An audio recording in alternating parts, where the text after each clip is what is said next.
And finally, we have another article which is in the Hindu, page number 11, where recently the government has launched the Transition Facilitation Order 2026, where we are trying to make India a manufacturing hub. We have all those important missions such as Make in India, right? So this is where we want to reduce the red tapeism of our country by actually speeding up the manufacturing process and entrepreneurship activities. So this has been launched to increase the ease of doing business in the country.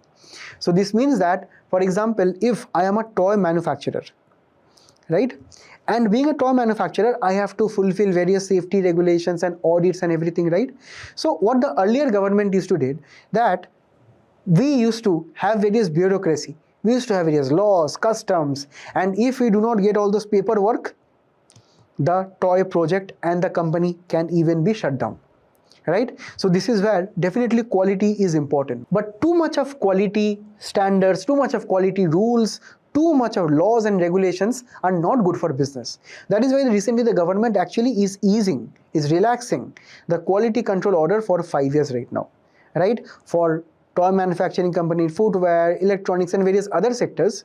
So right now we will have low barriers to actually set up business. This will be good for the business of our country, and finally will also be boosting the Atmanirbhar Bharat mission of our country. So this was all for the mains validation part. We will now start with the prelims pointers.